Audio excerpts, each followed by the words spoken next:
You're listening to the Pittsburgh Piledriver. What the hell is that? Podcast.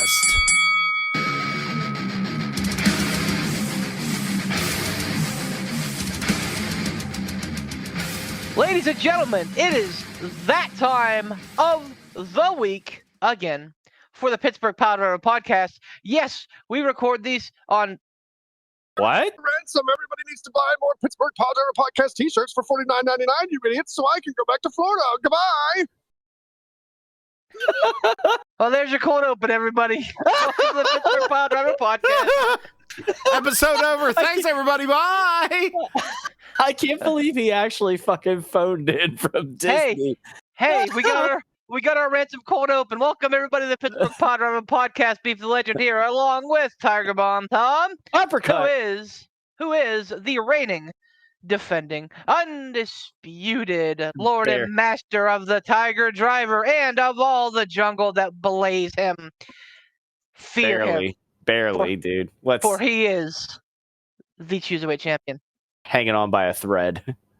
Also, we have the man who has incurred more debt with Sweetwater in the last 5 years than most of their owners and shareholders. Poot the Bard, baby. Along with myself, the resident buffet wrecker, Beef the Legend. Ladies and gentlemen. All these words are true. Ladies and gentlemen, I am excited. It is the holiday season. If anybody knows me, you know that I'm geeked up about it. I love Christmas. I love Thanksgiving. I love football. I love snow. I love Christmas lights. I love caroling. I love the whole shebang. So I'm just in a constant. Oh, and my birthday's coming up. So there's that. Feel free to email me birthday wishes at the page. You can also contribute to Beef's GoFundMe. You can also contribute to Beef's GoFundMe to help him after he has a stroke. Oh my God! Jesus. Boy, too excited apparently. And there's some good wrestling happening, boys. Yeah. With Triple H in charge, WWE is not only watchable, but damn near enjoyable. And AEW is outstanding. So, yeah, man, it's a good time to be a wrestling fan, and it's a great day to have a great day. That being said, somebody's not about to have a good day because we're doing picks. I'm going to fucking lose. Yeah. What the fuck is that? Hold on. Soup-powered fuck machine? I love it. Terrible. I have a bad feeling about the show. Because I tend to run with Vegas odds for the most part. Sometimes I'll get a wild hair up my ass, but there's not a lot of numbers out there for this card, so you should get a Brazilian for that. Boo. But before we get into this, it's been brought to my attention that I may not have talked about the standings. I remember that I was going to talk about the standings, and then I think Ransom cut me off, and that was that. And that was after Extreme Rules, so that was a month ago. Yeah, I was gonna say because that's the only thing we picked. It was all part of a big mega card, and yes, sir. It feels like an eternity ago. Yes, sir. So if you are listening, this is part 2 of the mega card, and part 3 is next Saturday. But Beef, you guys don't have a show on Thanksgiving. I don't think anyway. I'm calling it. We're not going to. No. How are we gonna do our picks? We'll do our picks the same way that we've always done them, with each other on the page, whatever they want to do. As long as picks are in for Survivor Series by next Saturday at noon, as is the way, you'll be fine. It's a holiday weekend. I know. I think we can. I think we can post that. We'll make a post Friday or something. And two of you live in the same household, so there's no excuse for you not to get the picks in by next Saturday. Actually, 4 technically. Well, no, maybe they don't. I figured Dos Hermanos, but never mind. Well, I mean, I'm just going by who have submitted picks so far this month, or this card, which have been Dave, Pat, and Amber. Ah, yes. Anyway, standings. Here we go. On top, Beef the Legend, Ransom, the Mad King, Dave, allegedly, and Amber with 18 points. Now, all right, let me throw this out there, and all shade is meant by this. Amber's a pretender.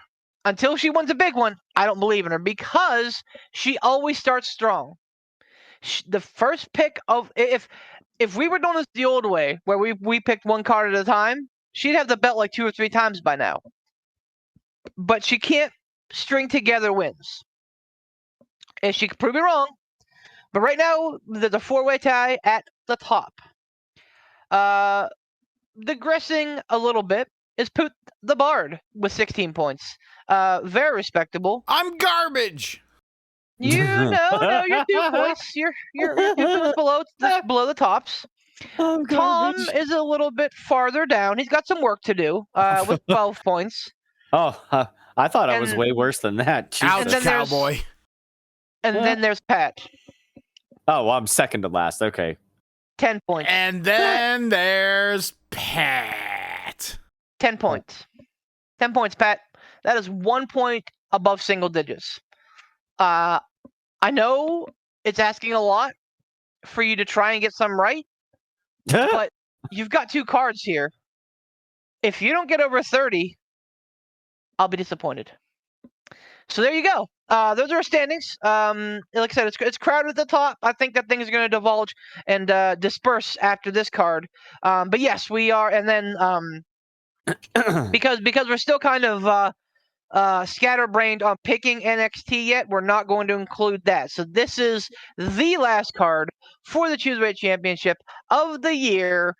Will you get to have the Cruiserweight Championship hanging on your fireplace with care, knowing that St. Beef will soon be there? Everyone's probably gonna... not, because Ransom will probably keep it in his garage and just make an excuse. But Yeah, listen to this fucking guy. Somebody better come pick it up from my place because I ain't taking it nowhere. I had to drive up to get it. He'll pop. You know. Wait, Tom, do you actually have it? Yeah, I have it. Oh, I'll be damned. Okay. Yeah, he brought it all the way up to Clearfield. I did. Huh? Oh, did he? Oh, yeah, nice. he did. I wish I could have enjoyed it more, but I was busy I was busy paying attention to a harpy. But anyway, but no, he brought the belt. Yeah, I brought it for the fucking IWC show. Did you take it inside? Yeah. Oh yeah. Oh yeah. Nice. Yeah, man. That's awesome. Yeah, I got a picture of me and Mandime together with it. I never posted those pictures. Fantastic. Yeah. That's good on you, buddy. Champ on the a la champ. Hey, man. That's good. Good press, Ben. Good press. All right. So here is your card for AEW Full Gear 2022. As I've been reminded by my buddy Poot, it is 2022, not 2021 anymore. Although it all feels very samey.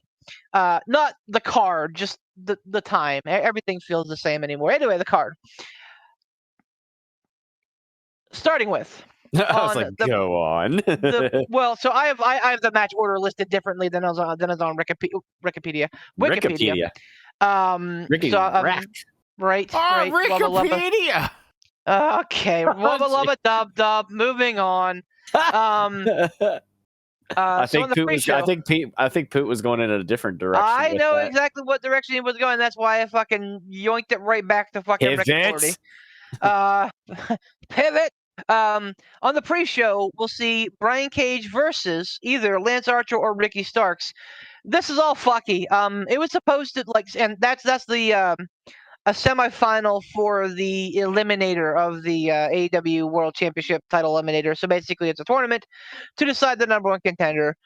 There was supposed to be a match at Full Gear to determine this, and it was going to be Ethan Page versus whoever won, this match. But because Ricky Starks has been unable to compete, they've had to push it back.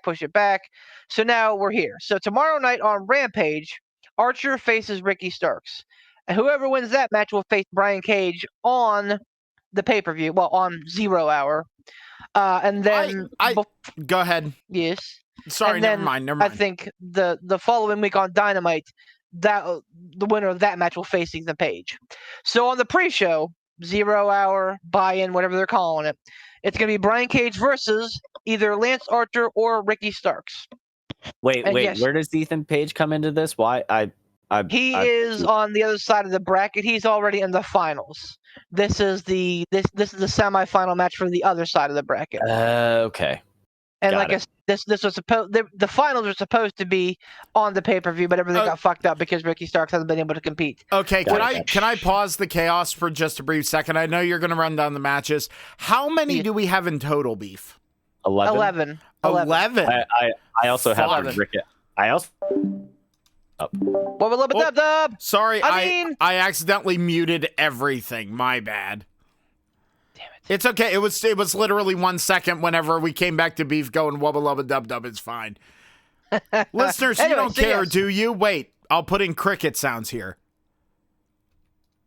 Nope, we're good. There was enough crickets. Okay, so yeah, that's happening on the pre-show. Then on the main show, we hit Nyla Rose versus Jade Cargill for the TBS Championship. I think internally AEW is listing both of these ladies as TBS champions, which is funny to me, but there is only one AEW TBS champion, that is Jade Cargill. Nyla Rose still stole her title. Right. The Acclaimed defend their belts, the tag team championships, against Swerve in Our Glory, which is Keith Lee and Swerve Strickland. Dr. Britt Baker faces a returning Saraya, a.k.a. Paige. Toni Storm defends the interim Women's World Championship against Jamie Hayter. News on that in a bit.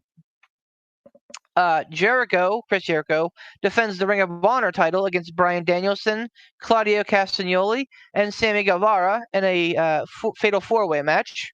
Wait, I'm really confused because I thought Sammy was part of the Jericho Appreciation Society. He is, and just like Danielson and Claudio are both part of the Blackpool Combat Club. Okay, fair enough. Weird match, I know, but all four great wrestlers. I'm here for it. Jeff Jarrett and Jay Lethal take on Sting and Darby Allin. Luchasaurus and Jungle Boy compete in a steel cage match. Ooh. The Death Triangle, which is Penta El Zero Miedo, and Rey Fenix with Alex Abrahantes, will take on the returning The Elite, Kenny Omega, and the Young Bucks for the six-man Trios Tag Team Championship. Question. Answer. Have the Elite actually been on TV at all since? Like, I know they've been having a lot of the vignettes. Have they actually been on TV at all yet, or no? They have not. Only the vignettes. This will be their first appearance back. Interesting. Wardlow defends the title, his TNT title, in a triple threat match against Samoa Joe and Powerhouse Hobbs. And the main event will feature Cincinnati's own Jon Moxley versus MJF. Lots of little intriguing things about this match I'm sure we'll talk about, but this is officially MJF's cash-in on that. Again, 11 points to wager. Gentlemen, I almost said ladies, but there are no ladies here. Gentlemen, we will start with that pre-show match. Brian Cage versus the winner of tomorrow's match, Lance Archer or Ricky Starks. Listeners will have a leg up on us here because they may have the opportunity to see Rampage, so they'll know for sure who wins versus Lance Archer or Ricky Starks. So this way we have to we're behind the 8 ball, but I'm fine with that. I feel like there was something with WWE that we did with that too. I think we had the option or something to change it or something, didn't we? Give it or no? Yeah. We'll do that. We'll do that because we are behind the 8 ball. I thought it was the thing that we had the latitude that if we picked the unknown person, we had basically if either one of them won, we were good. I can't remember, but no, that was like something different. Tom's right though, where like we had the situation where it was like we've had that multiple times. X, it was X versus Y or Z. Yeah. And we said, you know what, like if Y if you pick Y and Z wins, we'll give you the option to come back and repick, which I'm fine with. You guys fine with that? Yeah, I'm fine. Simple majority, we win. Okay, so sure. Tom, you are the champion. Yeah, okay, I'll start us go right off. ahead. All right, I'm gonna go with Ricky Starks on this one, and I'm gonna put. I don't know how many points. Boy, thinking. What you thinking about, brother? I'm thinking 3 points on Ricky Starks. Oh yeah. Yeah. Okay. Well, here are the worst Macho Man impressions that you're ever gonna hear. No, the cream rises to the top. Yeah. Speak for yourself, yeah, because the cream always rises to the top. Oh yeah. Fair enough. You two are pretty good. I like Ricky Starks to win this match, and to be honest, I like Ricky Starks to win the whole damn thing. He absolutely is going to be the next main event talent. Given what I think we're going to see happen on Saturday this is going to make a lot more sense. So I am picking Ricky Starks to win this match for 2 points. And like I said, if you're betting on the match next Wednesday on Dynamite with Ethan Page and Ricky Starks, probably a good idea to put some money on Ricky Starks. Poot, who you got? I'm following the logic here. I was absolutely going to go with absolute Ricky Starks, but I am going to go a little riskier. I'm putting 5 on this bad boy. Okay. He's got 5 on it. I think Ricky Starks, like Beef said, I think he is like just absolutely set up to be one of the next big, huge main event talents for AEW. And right now, with the little bit of rocky terrain that they're on, the growing pains that they're going through, which it's some serious growing pains, I think that leaning on Ricky Starks, that'd be smart on them. But that's why I'm going for 5, because I think they're going to bet on that kid. Yeah, man. And you know, we've said ad nauseum that you know, they need to kind of start leaning more towards the youth, and I think that was kind of like when the whole Punk thing blew up. I think that was kind of everybody's takeaway that okay, you gave all these old guys a lot of money and you're not getting much out of them. Let's see what you can do with the youth. 100%, and also the fact that just imagine Ricky Starks. And think about the stature of Ricky Starks. He's nothing to sneeze at here. But against Brian Cage and winning, now that is a David and Goliath story. Mm-hmm. Yeah, man. And we know how wrestling fucking like. And I mean, to be honest, you're looking at the same thing with Lance Archer. Lance Archer's a big boy too. And don't get me wrong, Yep. I'd love to see fucking Lance Archer versus Brian Cage. Two big men, two big sweaty men slapping meat. I'm here for it. But I think my wife like paused and like looked at me weird. She don't get it. Is there something I need to know, Beef? If that's the weirdest thing that Brittany's ever heard you fucking say out of context with nothing else, you know, in her ear, I'd be shocked. Fair. All right, so moving right along, we are going to see Jade Cargill defend her title / get her title back from Nyla Rose. It's my turn. I like this storyline. I think the titles, like, you know, stealing of belts are is kind of overdone. I am not a fan of Tony like getting allegedly getting another TBS title made to give to Jade. Like, I think that kind of like spoiled the milk and muddied the water a little bit. And then Jade's like, well, I don't want this title, I want my title back. And I'm like, okay, but like it's spelled whatever. Anyway, but I like the idea behind this. I think it's a fun match. And I think that this is the kind of match where I think that both these ladies can absolutely succeed. I think that Jade has had some trouble in the past. I think that this will be a good match for her. So I believe that Jade Cargill will defeat the native beast, Nyla Rose. And I am using my 9-pointer on that. Oh my. Poot?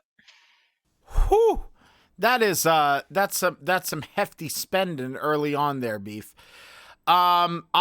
I think I'm gonna go with Jade Cargill as well, but I'm gonna be a little more conservative on this one. I'm gonna lean into a 7. To be perfectly frank with you guys going into this, I've been trying to keep up with AEW, but it's been tough just for me with everything going on. So I might be a little less informed. That's why I'm sitting here going, I'm trash and garbage. I've been trying to keep up with like results and what's going on, both in kayfabe and out. But this one, I feel like Jade Cargill, they got to lean into her a little bit more. Put that belt back on her. Do it. Jade Cargill, 7. I just like, yes, like she is absolutely right to be like right for the picking. Like somebody absolutely needs to beat her, and it probably needs to be soon. But it doesn't need to be Nyla Rose. I'm sorry. Nyla's a great like hand to have. She has proven very efficient. But yeah, I don't think that she needs this big rub. Tom, who do you have? I am going to put 8 points on Jade Cargill. See, it's a very top heavy match here. You know, if anybody was going to beat Jade, it was going to be Athena at All Out, or Chris Statlander whenever she gets back. She has just the worst luck with injuries. I know. Because I think that this honestly probably would have been her moment to beat Jade at this pay-per-view. So I think they're probably just kind of like buying themselves time until she comes back. Which is great because it's not like Jane's been on this like big unbeaten run or anything. So, you know. Oh wait, never mind. The Acclaimed current tag team champions, Max Caster and Anthony Bones, defend their tag team championships against Swerve in Our Glory, which is Keith Lee and Swerve Strickland. Billy Gunn is going to be thirding the Acclaimed. So You mean he's going to be scissoring the Acclaimed? Scissor me, Daddy Poot. What do you got? I really don't. And this could be my uninformed thing, but like they'd be stupid to take the belts off the Acclaimed. They'd be dumb. They'd be dumb to take the belts off the Acclaimed. So just because of how over they are, how pervasive the whole scissor me daddy thing is, like scissor me daddy ass thing is, like it, and they're so damn entertaining. Nothing against Keith Lee and Swerve Strickland, like nothing against them, but like, man, they're just so damn good. They are so good, and they're so fun, and they're money. And like, I just don't see them having the belts off them. So I'm going to go with the Acclaimed and Daddy Ass for 6. 6. All right. Tom? Scissor me, Daddy Ass. Give me the Acclaimed for 11. You stole my pick. But yes, very, very well informed. Absolutely it's going to be the Acclaimed. They just won the titles like they haven't even had a full pay-per-view rotation with the titles. So there's no way that I think that they lose these titles. It's a foreshadowing for an upcoming pick. They're too good right now, man. And like their AEW originals, which absolutely is good for AEW, to be able to put their homegrown talent on display. So yeah, absolutely, it's got to be the Acclaimed. It's got to be 11 points. This is my lock of the weekend. Faux show. Speaking of locks. Whoa. What's your number, dum-dum? 11? I said it. Oh, okay. I? No, you didn't say it. You said you stole my pick. So you're going with the Acclaimed for 11? Yeah, 11, and you'll have to check the tape because acclaimed for 11. This is my lock of the weekend. Speaking of lock of the weekend, Dr. Britt Baker faces a returning Soraya. I'm just excited to see Soraya back in a wrestling ring. To be honest with you, I think that this is going to be a fun match. I'm not expecting too much because she's probably a little rusty. But I think it'll be okay. Tom, who you got for this match? Boy. I am gonna take Soraya for 10 points because I don't see a world where they have her come back and lose her debut match. So 10 points on that. Damn it, Tom! Did you look at my play sheet? Yeah, man, Soraya 10. That's why I said it's another lock because, I mean Britt Baker is so good that I think that Britt Baker as a heel, she can eat this and she can eat these pins and have no problem. So yeah, I like Soraya here. I don't know how much we'll get from her wrestling. I think that this is going to be a big test for her, honestly. So I think that we just need to enjoy what we have. Putski? I think we're gonna have I just kind of agree. You guys kind of said it. So I'm gonna go for Soraya for 8. There's a reason that I have all these pretty much lock matches first, because as the card gets thinner, so do the chances. I'm not dumb. Tony Storm. Yeah, you're totally in control of it, and you're at the top of the thing. And then why would you have all these lock matches early on? Just trying to take away point. Anyway, go on. You got it, Poot. I'm trying to game the system. You caught me. You caught beef. You caught the tater. You caught the tater. I'm going to jail. All right, so Tony Storm defends the interim AEW Women's World Championship against Jamie Hayter.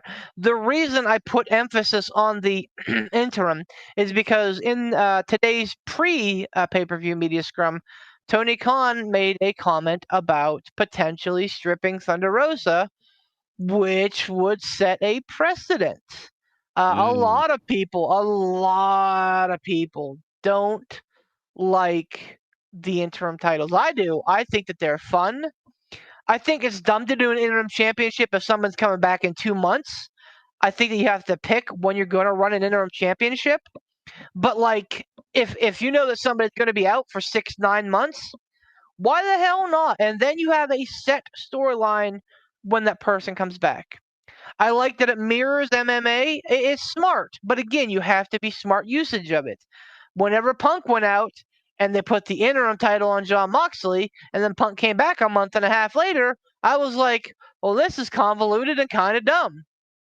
So you have to be careful. All that being said, right now, the recognized interim Women's World Champion is Toni Storm. She defends against Jamie Hayter. It is my pick. Gentlemen, I'm going to shock the system here. I'm picking Jamie Hayter. I think that Tony Khan is big on fans, on fan interaction. I think that he listens to the fans, maybe even to his own detriment. He makes changes based on the fans. I think we saw an example of that at All Out whenever Swerve in Our Glory beat the Acclaimed, and then the Acclaimed beat Swerve in Our Glory 2 weeks later. I think it's going to be a similar situation here because that's All Out. Fans were all about Jamie Hayter. They're ready for Jamie Hayter to dump Toni Storm, to dump Britt Baker. They're ready for Jamie Hayter to be a singles, champion. Not that Toni Storm hasn't done wonderfully, because she has, and I'm so happy to see Toni Storm get her first big, United States title run here. But I absolutely think that this is Jamie Hayter's match to lose. If nothing else, I think that this is going to be an incredible match. This may be the match of the night. But yes, I like Jamie Hayter here. I am only putting 1 point on it because I'm not hedging all my bets that way, but I think that that's going to be something that we see. Poot?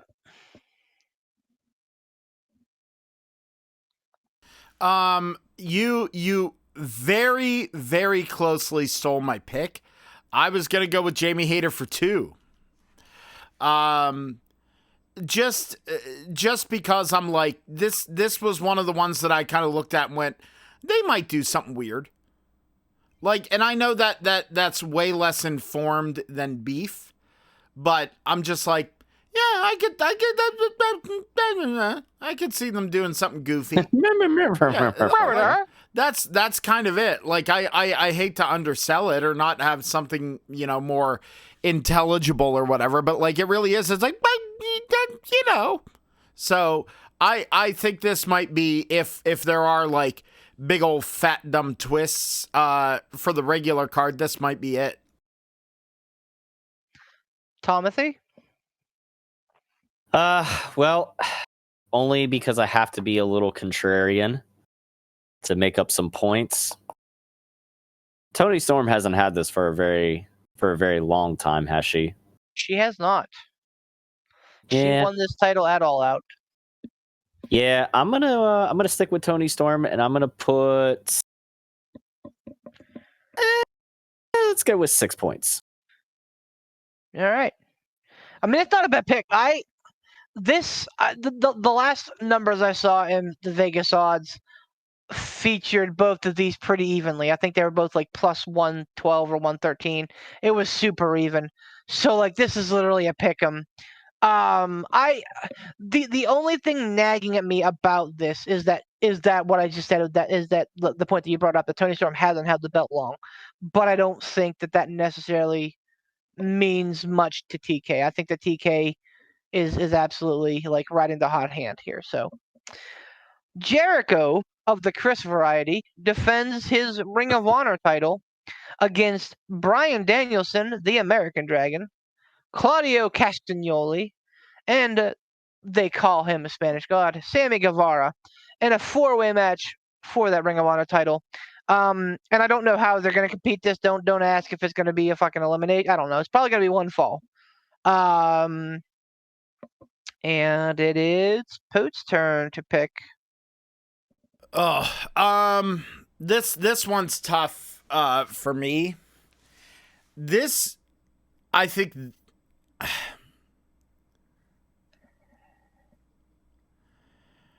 it's tough because this person is going to theoretically have to appear on Ring of Honor quite a bit, correct?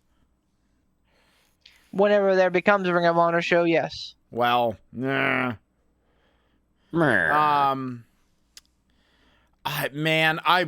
wish that there was like a thing I could use where I could go, I'm not picking first on this one. Go, Beef. Oh man,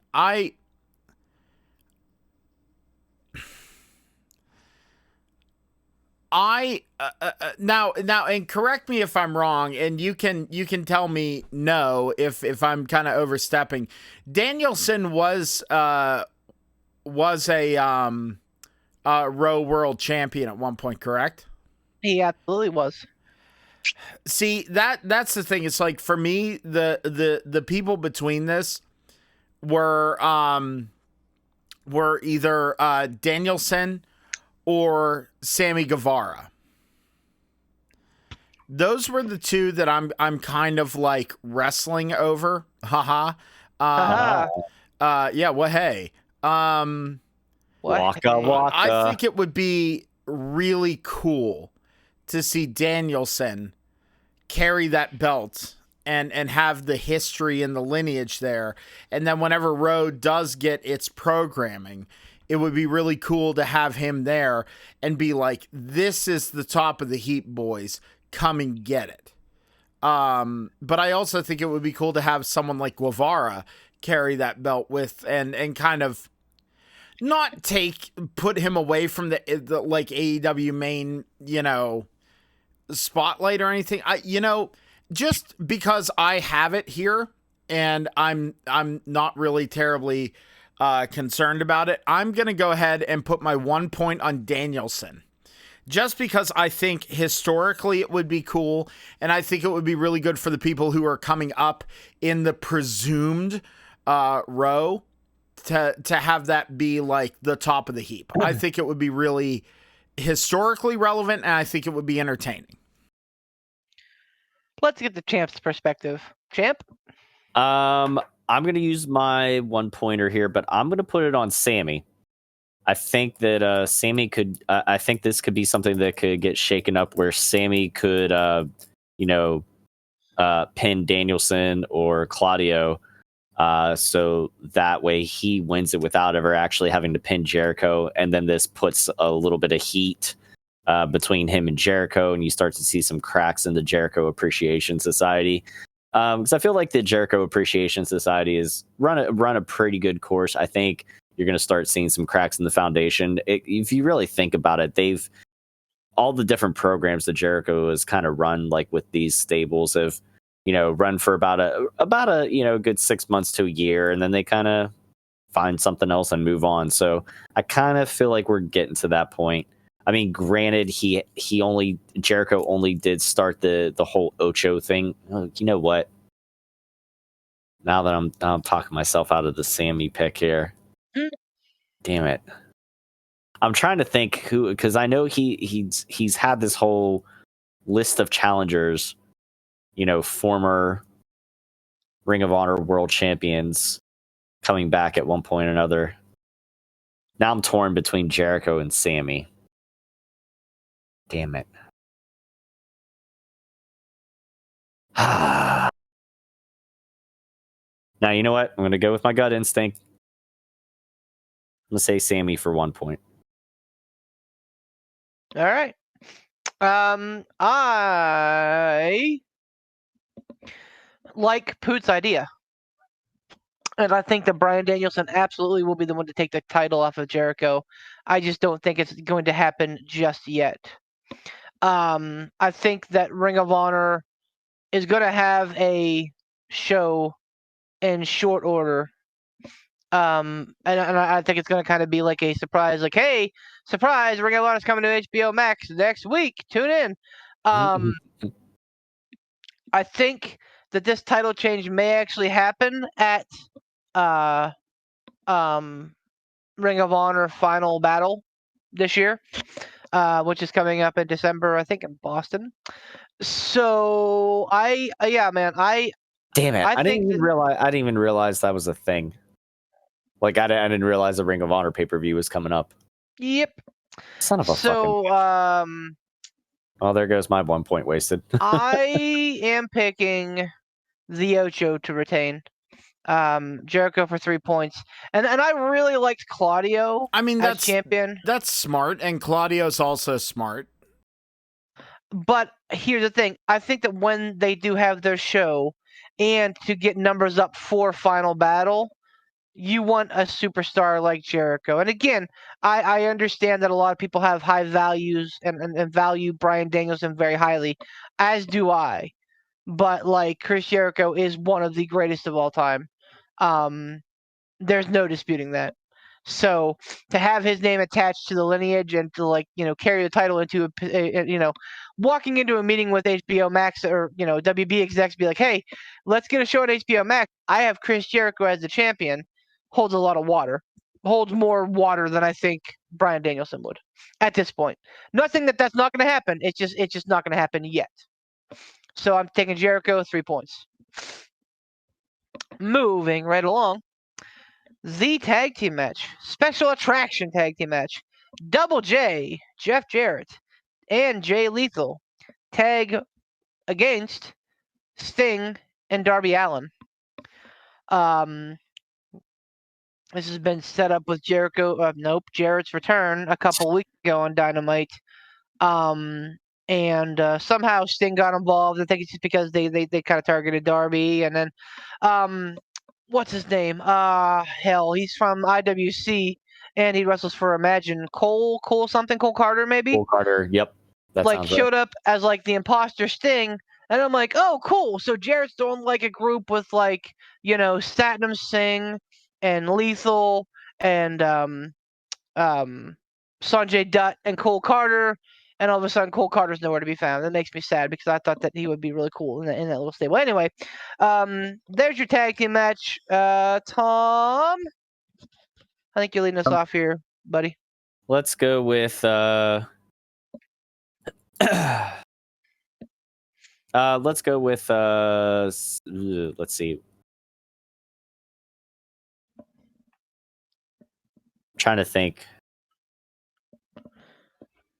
Damn it all to hell. Sting and Darby for 4 points. All right.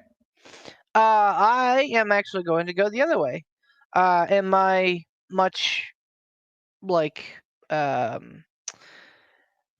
credited speech, I talked about Saraya. I don't think you bring somebody in to lose their first match. So I think that Double J and Lethal pull this one out. I think that Darby's going to eat the pin because I don't think that they're ready to do that with Sting just yet. But I think that Double J has a good showing and proves the doubters that he can still go. Give me Double J, Jeff Jarrett. That's JEFF, JARRETT. Jeff Jarrett and Jay Lethal for 4 points. Poot. You know, your impression of Jeff Jarrett is like fucking nails on a chalkboard. I don't know if that's because it's Jeff Jarrett's like thing. I think it's just every time I heard him do the laugh, I always was just like, God damn it, that's so fake. And I know it's supposed to be, but like the ha ha ha. I'm like that. I fucking God, I hate it. But on that note, you guys are gonna think I'm fucking crazy. I'm going Jarrett and Lethal for 9. Oh my God. I think that it is like Beef said. The thing is, for me, it's not even like you don't bring someone in to lose their first match. It's not even about Jarrett. Jay Lethal needs some kind of win. I don't care who it's attached to. He needs something like super fun, and he needs something good. Like you said, Darby Allin is there to eat. He has that innate ability to just eat all the pins and be defeated, and people will still love the shit out of him when you push him. Cactus Jack syndrome. It won't be unbelievable. Yeah, exactly. It's not even Cactus Jack. It's Mick Foley syndrome. Like any iteration of Mick Foley, you could push the fuck out of him, and people will just love the shit out of him, and that's what Darby Allin is. So I think Darby Allin is there to eat the pin, but I think it's going to be some Jeff Jarrett guitar-based fuckery. I think it's going to be something like that. That's why I'm putting 9 on this. And it could be either the death of me, or it could be the thing that I go, ha ha, POOT, you know? So I'm going with 9. I'm going with 9 for Jarrett and Lethal. You guys probably got me on this one. Honestly, ever since the end of Extreme Rules, I've kind of slowly felt this title slipping away. And I'm like, I think I'm okay with it. Like, I mean, honestly, and that's what I'm saying, man. Like, these matches here, these are all fucking toss-up. There's no guarantees in any of them. Yeah. That's why that's why I organized the matches the way that I did, to not give myself an advantage, but so that we can have interesting conversations along the way. You fucking putz. Jesus. Luchasaurus faces Jungle Boy Jack Perry, begrudgingly saying his real name, only because that's what they're referring to him now as, in a cage match. This stinks of a feud ender, and not to say that Christian Cage won't be involved again at some point with Jungle Boy, but I think that he is hurt. So, I mean, I know he's hurt. He just can't do much with him right now. Yeah. And we can't keep doing this with Luchasaurus and Jungle Boy over and over and over again. Give me Jungle Boy, man. This has got to be, like, he's another guy that's just taken a lot of losses. At some point, he's got to win a big one, and I think that this is one of the big ones he wins. I like Jungle Boy, and I like 8 points. Again, this is a steel cage match. Poot. Beef, you kind of stole my thought process on that one. I'm going Jungle Boy. Like you said, this has been going on for a while. And Luchasaurus can move on to other things. I understand that, like, you know, like, they got to do something with him, and I think they will. But they also have to do something with Jungle Boy. And because he's a player. He's an absolute player. He's got such long legs on his career left. Start building him now. Start it now. End this. Move him on to something else. I'm going Jungle Boy for 10. 10. All right, Poot. All right. Big moves. Bold moves, Cotton. It's a bold strategy. Tom, who you got? Jungle Boy for 9. That's it, huh? Just short and sweet. So we like you. Well, nothing short and sweet about you. Hi-oh, anyway. Death Triangle defends their trios championships against the Elite, the returning Elite, who had not been on TV since being suspended. The Elite, who have recently started running vignettes. The Elite. Poot, these just keep falling to you, man. These really tough Yeah, ones. I know. Wow, isn't that a weird coincidence? How the fuck does that possibly keep happening? And it is historic. It is historic on this podcast that this shit happens, Beef. To be fair, at this point, you're sitting here going, I don't know, Poot. I don't fucking know. Listen, I had no idea whether Tom was going to go first or whether Tom was going to pick you or me to go first. So this is all just I don't want to hear it. You mathed it out, and you don't have this list in finite set order that you're going to throw them at us. You're like, oh, I absolutely do. No, you fucking don't. Don't give me that. I 100%. I swear to God. Swear to God. Don't give me your fucking guff. I don't want to hear it. You could easily be like, well, we'll just flip these two, and then Poot will have to fucking pick the one. Poot, the constant fucking kiss. Do you know how much effort that would take on my part? It would take no effort. All you would have to do at the 11th, you go like, okay, this one I'm picking first, next one. Instead of this one, we're just going to pick this one. But I already have my picks in place, so I'd have to copy it. There is you would, but the fact that you machinate all those things beforehand. The fact that you machinate all those things beforehand, you also leave open latitude to move them around. Don't give me that, you Poot wise the Bard, ass. Conspiracy victim, ladies and gentlemen. Don't give me that, you wise ass. The water's turning the frogs gay, all right? Like, the water's turning the frogs gay. Fucking, I will that eat meme, your ass like corn on the cob. That meme will never get old to me. I'm gonna make this super simple. They're doing vignettes for the Elite. It's set in stone. If it actually does happen, because isn't there like a little bit of well, will it, won't it kind of thing happening? I mean, it's announced. It's announced, but they could also do some swervy fucking bullshit. It's true. Like, the Elite could be like, oh, so now you're good enough for us, huh? Yeah, absolutely. Or, maybe the House of Black comes back and destroys the Elite. Who knows? That's why. What do we have left? We have this and 2 other matches. What do we have left? We have this, Wardlow versus Joe versus Hobbs, and then the main event, Moxley versus MJF. Oh my God. Then I'm gonna put 4 points. I'm gonna put 4 points on the Elite. I'm putting 4 points on the Elite. You don't bring the Elite back and have them lose. You guys know more than anybody on this podcast how big of a fan I am of Penta, okay? Mm-hmm. And how big of a fan I am of Pac. And how big of a fan I am of Ray. Hell, I just love Death Triangle. I think they are fucking fantastic, and they're fucking great. But if they are facing the Elite, the original plan was to have the Elite win those belts. The Elite are coming back. The Elite are not going to lose in their debut thing. Lol, the Elite wins. I'm putting 4 points on it. All right. Tom? Man. I'm going to go with the Elite. I know this is probably going to end up creating controversy, because of everything that happened. But fuck it, why not? And in the other matches where I could have picked a returning whoever, like in the case of Jeff Jarrett, and what was the other one? I don't even remember. Saraya. I picked Saraya on that one. Mhm. I don't know. Oh no, it was the Jericho match and the Jarrett match. Those ones. I feel like those ones are definitely mine to lose now. But in this case, I'm gonna pick the Elite. Let me see what I have left. I have 2. I have 5 and 7. Yep. 2, 5, and 7.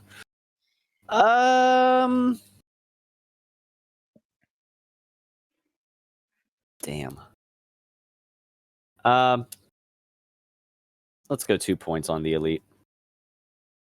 All right. I like that pick. It's a good pick. Not so fast. It's for my boy, Coach Corso. Get on the men, buddy. Not so fast, my friends. Remember that thing I said about the callback about earlier in the show? I said, bring somebody back to have them lose. I think that the Elite are absolutely going to lose. I think that Tony Khan appreciates what Death Triangle has done in picking up the slack while they've been gone. And I think that this will be compelling. But I absolutely think that the Elite will lose. And I think that this then plays into their little, conspiracy, which is dangerously close to what MJF had going with the bidding war of 2024. But what would AEW be without the Elite? That's the name of the damn organization, All Elite Wrestling. Without the Elite, what are you? All wrestling. All wrestling. So I absolutely think that this is going to be something that they will use as sort of a catalyst to be snarky and bullshitty. But yeah, man, I like Death Triangle here. I think that the Elite will win these belts back at some point, but I don't think that point is going to be their first match back. And I'll be honest, I'm a little shocked that they're in this position on their first match back. Agreed. Which is why I'm inclined to believe that they're probably going to lose. And I mean, as long as it's not Kenny Omega taking the pin, I'm fine. Like the Bucks have lost to many teams before, they'll lose again.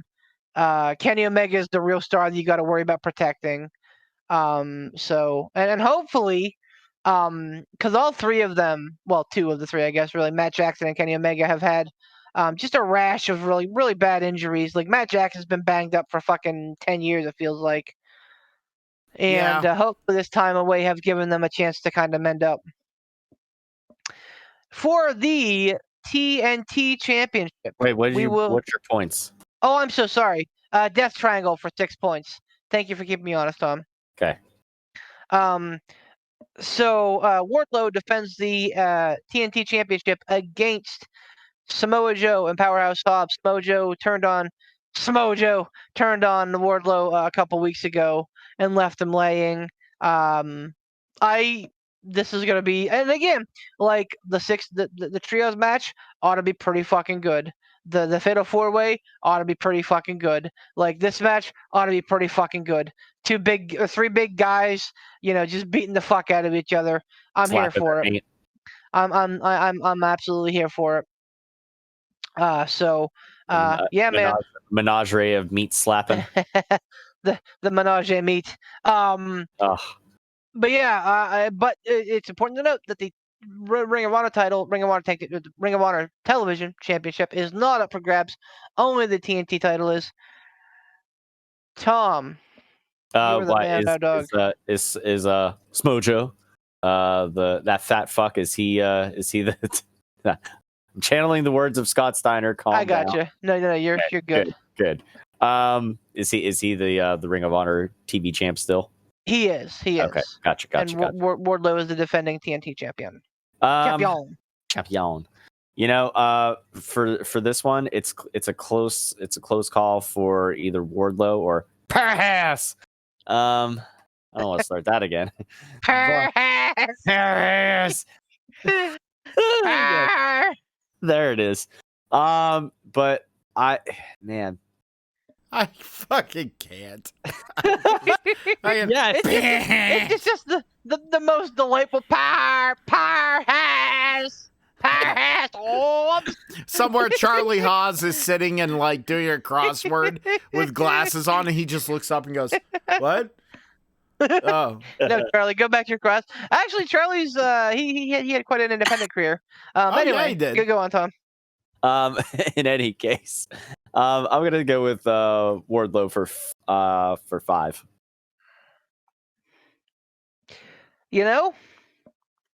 I like that you're picking these the way that you're picking them because I'm picking Samoa Joe. I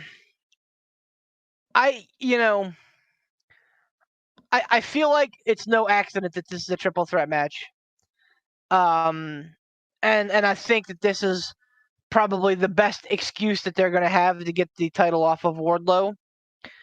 And again, especially I think with what's coming, I think that it's going to be smart business to not have Wardlow tied up in the mid card.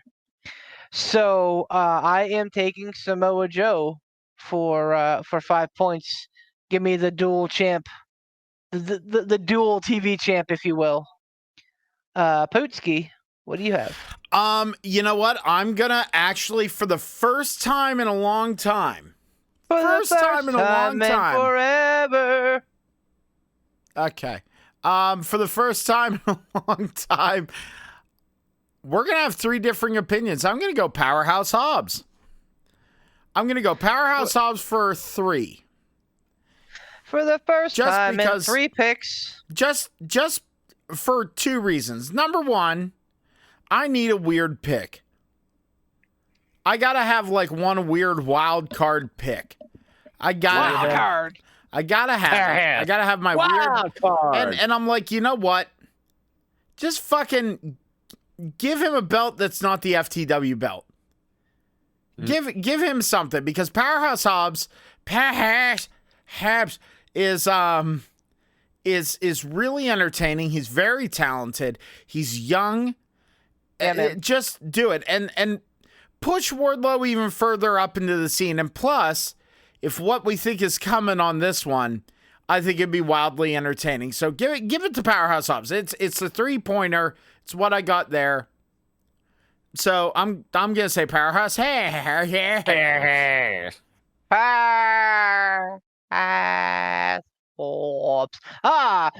Poot acting like we didn't just pick 3 different picks 2 picks ago. Whatever. Fuck you. Did we? Yeah, we did, because we went Jericho, Danielson, Sammy, and now we've gone Joe, Hobbs, Wardlow. Well, son of a bitch. Fun. That's why people listen, because we are fun. The main event for all the marbles. Jon Moxley will defend his AEW world title, the 3-time champion. And probably, I would imagine, somewhere along the longest reigning. Maybe probably not the longest reigning, but he's probably had a lot of days of reigning. Anyway, he's defending his champion against MJF. Here we go. This is what it's all about, boys. This is exactly where MJF is supposed to be.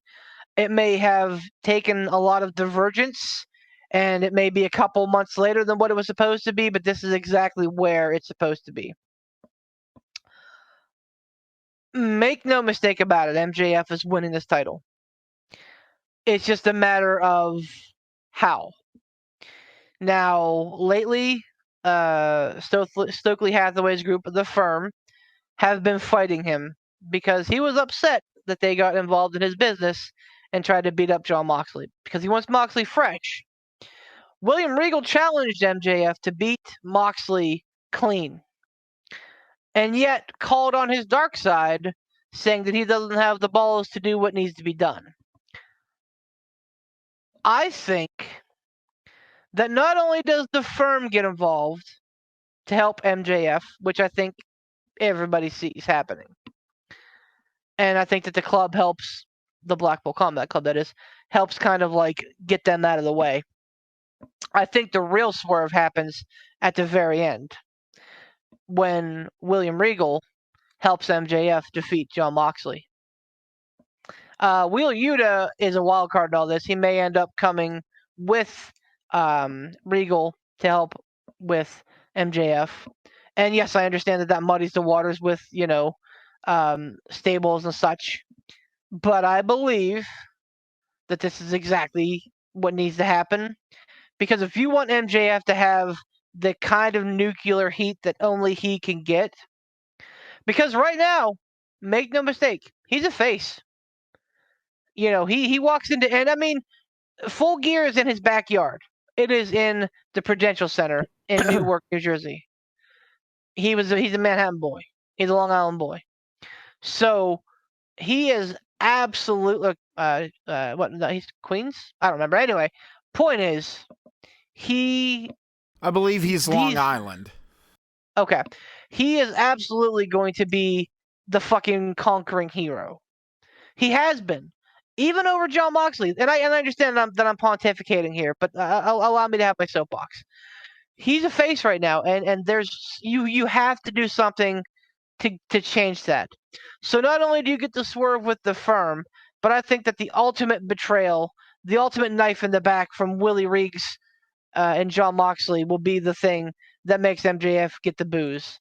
I'm taking MJF 7 points. Poot? I don't need to expound anymore. It's MJF for 11. Like, I went into this completely going like, oh, I'm saving that 11. I don't care if I lose. I'm saving that 11 for MJF. That belongs to MJF. It just does. Like, they would be foolish to not put the belt on him right now. He is white hot. He's like, he really truly is all the things that they talk about. Like, that not they talk about, he talks about. He is AEW. I mean, like MJF is talked about in the media. He's talked about in on Facebook pages. People love him. They love to hate him. It just seems like such a misstep if they do not put that belt on him. It is MJF for 11, bar none. Well sped. Well spoken, my friend. Well sped, huh? Wow. I was gonna go for well spoken and well said, and I ended up in the middle. Good God, things are off the rails. Tom, help us. Short and sweet. MJF and my 7 points, because that's all I have left. All right.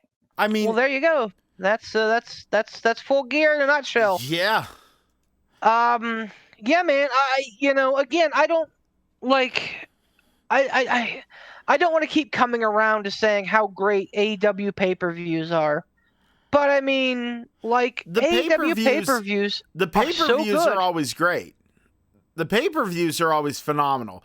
But man, I don't know, and I'm not saying that I feel this way necessarily, but boy howdy, it really feels like the general public is kind of souring on AEW. I don't know if maybe it's just the things that I'm seeing, the things that I'm reading. I don't know, but it really feels like people are kind of going, like, looking at him going, well, you're Impact now. Like, you're not what you said you were going to be. Like, this is just you. Like, okay, whatever. Like, it kind of feels that way. But they're so wrong. Like, I know they're wrong, but like take the you, me, Tom, and Ransom, like, kind of big brain, galaxy brain thing out of it. Step out of your galaxy brain and think like the average wrestling fan. Like, think about So it. I don't even think it's the average. So what you're seeing are, so for whatever reason, and I don't know because I you know what I remember from the Attitude Era about WCW and WWF. Look at both of them and going, man, this is great. I wonder who I'm going to watch this week. I don't recall anybody ever saying, I hope WWF shuts their doors. WCW is a much better product. Or anybody saying, WCW sucks so bad. WWF should just buy them.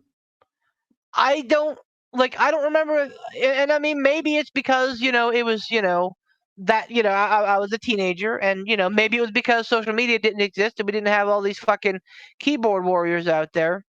But for whatever reason, man, there is a clear-cut divide. And so there are people who enjoy both, present company included. There is a large majority of wrestling fans who are like, fuck it, man. Just put great product out there and let us watch it. We're excited to see great wrestling.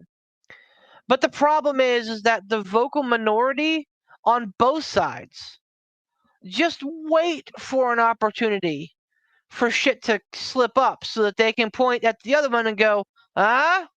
So, like, this has given all the WWE stands a chance, the media scrum, brawl out, if you will. That gave the WWE stands the ammo that they needed to say, oh, look, they're, small time. They're not going anywhere. They're just bringing the next WWE guys like Impact. Her-da-der-da-der. But in reality, AEW puts on a tremendous television show every single week. There are Raws that are hit and miss. Some Raws are good, some Raws are bad. SmackDown's okay. Like NXT is hit and miss. AEW is always on. Dynamites are, and I mean, honestly, Rampages too, are always really good. Rampage's problem is their time slot. But Dynamite is always a fucking phenomenal show, start to finish. And their pay-per-views are always top-notch.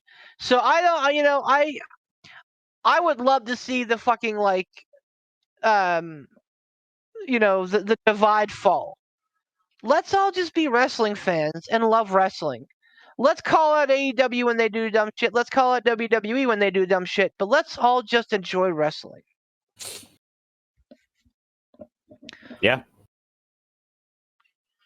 I'm yeah. I mean, I get that, and that's a very, like, and this is going to be terrible. This is why can't we be friends? This is gonna sound terrible to you, but, like, that's a very sweet summer child way of looking at it for the casual wrestling fan.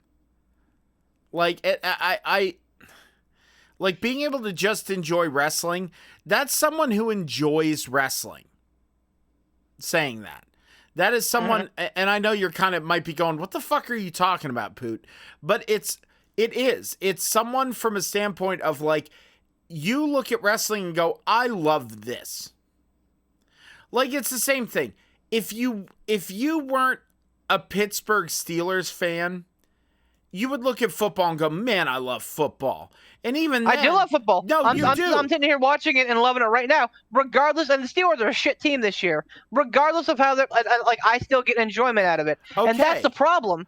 When WWE sucks, all these WWE stands sit around stewing in their juices. No, but they're like, man, that's my point. Is that beef? Whether you want to know it or not, that is the general, like, purveyor of professional wrestling. It is. Maybe. Like, and that's why you sit there and go, why can't we just watch this and enjoy it? Because that's not what most people do. Most people are diehard, and a lot of it for WWE is the nostalgia factor. That's a lot of it. Is them looking at it and going, man, I used to love whenever The Rock would fucking call people, hoe bags and say poontang pie and stuff like that. They loved that. They loved it whenever Stone Cold would chug two, beers on the fucking thing. Like, 2. well, Stone Cold I'm fucking thinking- crushed an 8-pack. I'm thinking Well, of to be fair, by the time all the other excess beer was spilled, he probably only got 2 out of it. So, well, I'm also thinking of the iconic standing on the corner clanking I 2 gotcha. beers together. Okay. You know what I mean? so much alcohol abuse there. So much. I alcohol. know. And like, but that's my point, is that, like, that's the majority of people. Like, we're not the lunatic fringe throwback. We're not that. Like, we are not like that kind of like fringe minority. We are not your But kind. We're Other throwback. we're the minority. Like, we are. Like, people like you, me, any of the other wrestling pundits out there, anyone who sits around and talks about people's talent between this, or thinks about fantasy matches between, New Japan, WWE, and wherever, that's a minority. That's fair. You know what? I will cede that. I think that's absolutely something that will is probably accurate. I just I don't know, man. Like, Facebook targets people, and you know how that goes. But, like, so I'm constantly bombarded with fucking wrestling pages on my fucking feed all the time.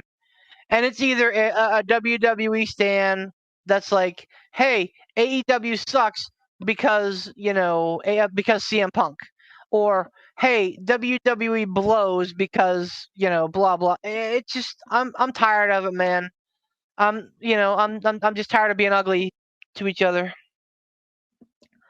I'll tell you what I'm not tired of, though. What? I'm not tired of Triple H. And I'm not tired of the way he's running things. I'm not Now- either, man. I'll tell you what, most of what I've been watching is WWE stuff, and I've been enjoying the hell out of it, man. I've been keeping up on the weeklies, and I actually did something the other night with a friend of mine. I sat and watched Crown Jewel. It was a good show, wasn't it? Dude, it was fucking, I enjoyed the hell out of it. And I Yeah, didn't, man. I hate watching those events for, reasons we won't get into. But man, it was fun. And listen, I don't know if Tom wants to get into this, but fuck, man. Logan Paul, Yeah, man. like, fucking holy superstar. fuck. Fucking superstar. Shit. Only because I'm kind of pressed on time myself. I'll put this in I'll put in my 2 cents about Logan Paul, and then I'll leave you to your own devices. Let's not get it wrong. I absolutely do respect the in-ring talent that he has. Personally, I still think he's still human garbage. But that's neither here nor there. The thing that impresses me the most when you really sit back and look at it is, he's putting on these, real high profile. He's putting on these like a 5-star match, if you want to, go in Meltzer terms or whatever. He's doing shit. He's doing this shit that, is very, very impressive. And the thing that's really the thing that really stands out about it, when you think, you like really have to think about it though, is this was only his 3rd match. So the fact that he's able to pick up this stuff that for most people, in a general sense, most wrestlers usually take at least a couple years before you really kind of figure things out. Okay. Some people even longer. Some people never figure it out. Goldberg. But the fact that he is already at this level athletically in this short amount of time, if when he comes back from his injuries, whether that's real or not, depending on what your take is on it, whatever, if he does not go full bore into this, he is just wasting an opportunity, because there is opportunity for him to be, quite literally a superstar. Like the fact that he is able to pick this up, And it's it's little things that he was doing, all by all accounts, from what I've heard. I didn't watch the event, but I saw highlights, and I listened to a lot of talk on it and stuff like that. But the things that he was doing, the way he's selling, how he needs to sell, and everything like that, all those little things that you don't like, that you take for granted, like, he gets it. And he's getting it already in this short of an amount of time, and that speaks volumes to him himself, to the people that are training him. I'm sure the Miz had a lot of work with him from whenever they had their match and had their tag team match at WrestleMania initially. So I'll give a shout out to the Miz and anybody else that's working with Logan Paul, but. Man, that is really, really impressive. And I'm not saying that I ever had any delusions of grandeur that he was going to be the one to take the title off of Roman. Don't get me wrong. Like, it's, he's impressive and all, but that was never going to happen. I'll give the announcers and everybody, credit for that. All he needs is that one lucky punch. And at one point he does get the one lucky punch, but then it goes to a false finish, and which was creatively fantastic. Like, everything clicked right. So I hope to see more out of him, just because I want to see what he can do in the ring. He's got to be a heel, in my opinion, but the way that he puts on the matches, like, you can't help but be impressed by him. So it's this kind of weird little paradox there. And I will give him this. He has definitely made a lasting moment that we'll probably be talking about for years to come, with videoing himself doing the frog splash to the outside on Roman. That was fucking creative as shit. I'll tell you what, when I saw it happen live, I hated it. And I was like, this is the dumbest fucking thing I've ever seen in my life. But and then I paused. I paused myself. I'm like, I bet you that this is going to look really fucking cool on the phone. And sure fucking enough, it looked incredible. And it's not even the fact that it looked cool or like, or whatever. But if you really step back for a moment and again appreciate the ability for him to, now if anybody notices or watched it or whatever, he adjusted midair on that frog splash because he was not dead on. So it's already hard enough to balance on top as it is, with the use of both of your hands and stuff like that. Okay. Now you take into account that you're holding on to a phone, so you have to hang on to that. So you're focused on hanging on to that, and you're focused on bouncing on top. Now you're looking into the phone and you're talking into it while you're still trying to balance on the top. Now you're jumping through the air and adjusting midair, all while still holding onto the phone. And then by the end of it, when he sells, it sells like he literally just got fucking, shot with a cannon or whatever.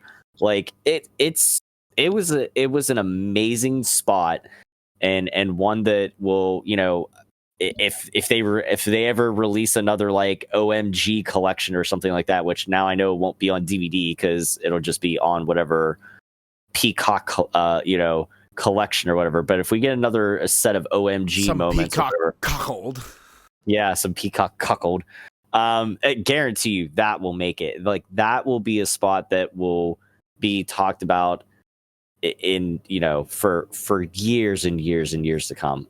So kudos to him. And on that note, thanks everybody. Bye. All right, bye, Tom. Well, I guess we're not gonna be closing up. Yeah, I mean, honestly, I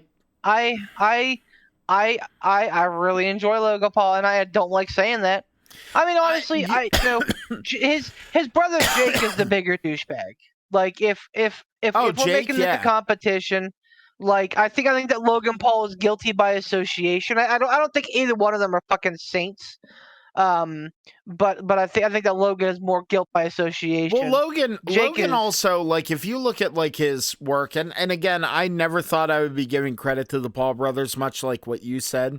Oh, they're so fucking smart, bro. Dude, they are wildly intelligent, especially getting older. Like, to not only remain relevant, but to like do the things that they do. They've fucking brilliant. An empire. They're fucking brilliant. They've created an empire, and the only other guy that's anywhere near their level right now is Pat McAfee, with like creating his fucking brand and creating his empire that he's done, man. But I mean, yeah, they're absolutely just so fucking smart with what they do, how they do it, who they fight, when they fight, how they promote it. Everything is so carefully done. That it just makes all the sense in the world. Well, they also know the old adage, and it's absolutely 100% true that no press is bad press. Exactly. Like they know that because like they know that they're going to survive. Like whatever people tune in to see them get their ass kicked by Floyd Mayweather or by the fucking Spider or by Roman Reigns, whatever. Like people tune in to see them get their fucking jaws jacked. And that's why people watch, and that's why people pay these insane fees. And that Floyd Mayweather debacle, like, my God, I remember, like, we gave it shit. We were like, fuck this. This is stupid. This is dumb. You know who watched it? Everybody. Fucking literally every human being in the world. Yep. We all sat there going, "Oh man, this is fucking crazy." Dude, you know. You want to hear even crazier? I remember, I think it was the day after or the day of, my parents, my early 70-year-old parents were asking what the big deal was with this. When they That's awesome. And look, when that is my parents permeation of the zeitgeist. Bless my parents' hearts, man. Whenever they know about something like that, you know that it's relevant. It is complete and total permeation of the zeitgeist, 100%. 100%. Hey, and I know we're going to be wrapping here, but real quick, I want to talk about Austin Theory losing his briefcase. Because I watch here and there. I don't hate it. I'll just say, I'll preface this. I don't hate it. Initially, I thought it was the dumbest fucking thing in the world. I'm like, they have him cash in on a mid-card title on a night where there's an open challenge. It just didn't make a lot of sense to me. But, and this is why we let things breathe. Because initially it seemed like a real bad beat. Then on Monday, he comes out being this absolute fucking shithead, losing his cool, like no fucking phone, no fucking like douchebaggery, just like absolute vitriol. And then he like goes crazy and beats up Dolph Ziggler with the stairs. Like, I think that this is unlocking Austin Theory's main potential. It's brilliant. Absolutely. And I think that this was something that Triple H knew that he was going to do and that he had to do. I don't think it was necessary to burn, to throw the baby out with the bathwater, as it were, and burn the briefcase. I think that he could have easily, just as easily, put the briefcase on the line and have somebody else beat him for it and have the same, like, ruthless aggression kind of thing happen with him. I don't. I like the idea of him. Failed cash-in, okay. A failed cash-in because it's the linchpin to the transition of his character. Because while he held the briefcase, when he won the briefcase, it was that selfie-taking, kind of shit-eating, Gen Z-ish kind of vibe he had going on. And he was even given that position. Remember, he didn't earn his way into Money in the Bank. He was placed into Money in the Bank by McMahon. Exactly. The night of. And the thing is, it basically is like Triple H stomping on that and going, no. This, and not even no, like, I'm burying this kid because he was a McMahon guy. It's him going, no. look at what better he can do. And Austin Theory had a huge following on the indies. He was this, not maybe this aggressive, but he was this. He was all day. And that's the thing. He was marching up the stage, you know, sweating and veins popping, him saying all day, you know, like him being like that was him. So he's getting to be his character again. Like that's the thing. He's getting to be he's getting to be Austin Theory and not some, a Funhouse Mirror McMahon version. People forget that Triple H was real high on him. That Triple H brought him from Evolve. Triple H brought him from Evolve into NXT and made him a superstar before Vince McMahon called him up and said, "Hey, give me 2 of your best guys," and he gave him and what the hell is he? Not Raul Mendoza. You know who I'm talking about, the fucking Deviant guy that we were comparing to Eddie Guerrero a couple years ago. Angel Garza. Angel Garza. They brought him up. They brought those two up for like a tag team title match at WrestleMania 36, the one that was in the Performance Center. Yeah. Because Vince was like, "Hey, these are young guys. Let's get them up here." And then obviously Theory went back down to NXT. He became, kind of a footnote in the way. He became a set piece. He was entertaining as fuck in the way, though. Like he was. But he was a caricature. He was the doofy like sports guy. Like, "Oh, I'm a jock." Like, and like you're 100% right. He was very entertaining, but he was very much like typecast, pigeonholed. Yeah. Yeah. So like all that being said, like people forget that Triple H is an Austin Theory guy. Just because Vince McMahon also was an Austin Theory guy does not mean that Triple H was not an Austin Theory guy. So like I think big things are ahead for this kid. I think he's gonna have a slower road now, probably, which is fine, honestly. Let's bust him through the mid card. Let's see what he can do. Let's fine tune his chops so that when Roman Reigns is ready to say, "You know what, I'm good," whether it be Hollywood, whether it be, whatever, I don't care, or just retirement maybe to enjoy his family. When that day comes, that way you have a successor, someone in line, because whenever Cena dropped the mic and he was like, "See you guys," they had no plan in place. They didn't know what the fuck they were doing. No, and luckily, they did not. Daniel Bryan fell right into their fucking laps, and they still almost fumbled that. But even still, man, like Roman Reigns was like they were like, "All right, I think that Roman Reigns is probably the guy," and they fumbled him for a good 5-6 years. So like I think that the Theory needs to have time to progress and mature and evolve. No pun intended. So I'm absolutely here for it. And like I said, initially I thought it was a bad beat, real fucking stupid. Now I think we all did, right. Man. Yeah, but now I think, okay, it makes a little bit more sense. I still think it's fucking stupid that they had him cash in on a night where there was an open challenge, especially because he didn't. Like, I don't know, man. Like, you know what I'm saying, though. Like, it didn't feel effective. And I have no problem that it was for a mid-card title. That's fine, because honestly, I love what they're doing with the IC belt. I love what they're doing with the US belt. Those belts feel like big deals.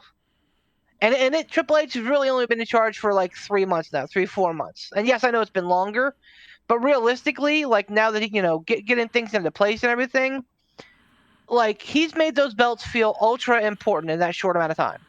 Oh yeah. So I'm absolutely here for it. That being said, Pootsky, I don't, I know that Ryuk sent us a Stump the Chumps. I know that Midcard Maniac sent us a Stump the Chumps. I'm not going to try to stunt the chumps with the two of us. You don't. You don't want to give it. You don't want to try and have us try and attempt one. No, because I don't think that's fair to them either. You know how big of a flex it would be if we just fucking knocked it out of the park, though. Oh, it would be huge. But like I said, I'm going to err on the side of caution, and I will say that yes, Ryuk, we will do yours next week. Well, not next week, but next time we are together, which is likely going to be the week after next. We'll get to yours, and then maybe hell, we might even do Pat's on the same night. Oh, we'll see. We'll see what happens. A double take. We'll see what happens. We already owe Pat a fucking spot, and he's been wishing and washing about it. So we'll see when he comes on anyway. But yeah, that's some good wrestling discussion to feast yourselves with. And I know that you'll be hearing this on or around the week of Thanksgiving. So we are all very thankful to have you guys as fans, and we appreciate you taking time out of your lives to listen to us. But enough of this fucking hobby horse crap. Poot! Well, he might be thankful for you, but I'm not, you idiots. Oh, I just take us home, channeled Ransom there. Thank you all very much for listening to the P3 podcast on behalf of, and I'm going to preface all this, my normal burritoing, my insane yammering at the end of it. I'm going to preface this on behalf of myself, Ransom, our reigning champion, Tiger Bomb Tom, Beef the Legend, and myself. We are thankful that you listen to the podcast. We are thankful that, we're all such good friends that we can keep doing this. And we're thankful for pro wrestling. You know what? We're going to be a little bit positive because this is fat guy weather, baby, and I'm happy. I'm a happy boy. I don't have to worry about sweating my nuts off every time I go outside. I just have to worry about freezing them off. And you know what? I got enough padding. I can handle it. Fuck you, skinny bitches. Thank you very much to our wonderful sponsors as well. Mr. Tiger Bomb Tom, our very own casual gaming dad, and his channel over on Facebook, his page on Facebook, Casual Gaming Dad. You join Casual Gaming Dad's Corner, get involved with the community, and watch him stream. And as we're finishing up here, he's been playing the new God of War, and it's a really cool game. The two newest God of War games, really, really cool. If you have the ability, check them out. They're a lot of fun. We also want to thank Gould Gaming, who carries all of Casual Gaming Dad's merch. That's gouldgaming.com. Okay, search on Casual Gaming Dad. Not only can you find a lot of high quality Casual Gaming Dad merch to help support our very own Tiger Bomb Tom, but you can also get your own P3 t-shirt. So there you go. Go buy one. They're not super crazy expensive, and it's the perfect holiday gift. We also want to thank Frig Off Ransom, our very own Ransom the Madman, and his channel over on YouTube. That is Frig Off Ransom. Make sure you check that out. And we want to thank Mr. Sean Tischler for his work with the independent wrestling scene in the Pennsylvania area, the greater Pennsylvania area, we'll say. And Sean, I'm looking forward to a much, much, much, much more personal fun experience next time that you run a show in here in Clearfield, because while it was an amazing show, and it was incredible. Myself, I didn't have so much fun. But that wasn't your fault, Sean. That wasn't anyone's fault. That was my own fault. And you make sure you get out and support your local independent wrestling scene because, folks, I'm going to tell you something. I didn't get to see it at the time because I didn't go to them, and I feel stupid I didn't, because I would have gotten to see one Wardlow and one Johnny Gargano. Johnny wrestling himself, wrestling in little tiny Clearfield, Pennsylvania. So get out there. Real quick, I want to put a plug in. And I don't do this often. I don't want to hear what you and Brittany do in your spare time. Hurtful. I want to plug Imagine Wrestling. We mention them from time to time. They're doing something really cool. They bring in Santa Claus for all the kids. And it's working with the Juniata Civic Association. They're bringing Santa Claus to the Civic Center on the 10th of December from 5 p.m. to 6 p.m. No cost, no no tickets. Just show up with your kids. And again, that's the at the Juniata Civic Association's Juniatic Civics Boulevard on the 10th of December.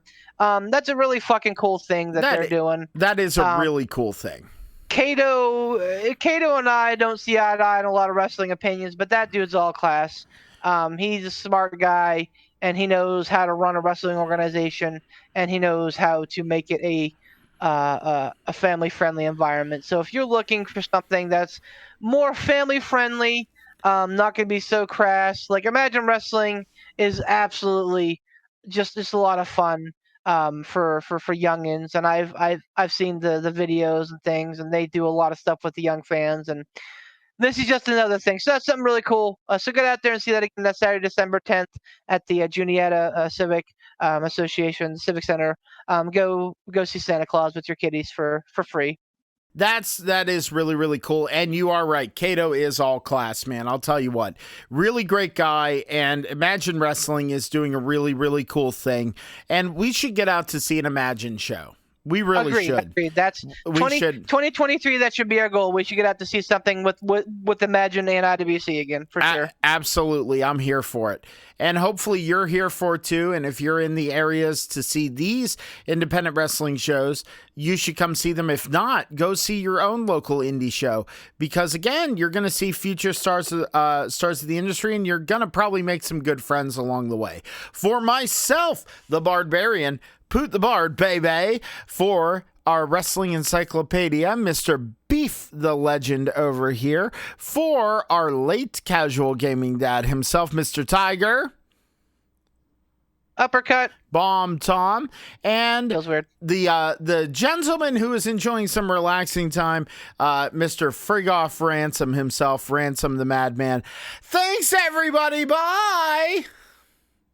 Now go buy a shirt so we can fund Ransom's next vacation. Fucking please do it.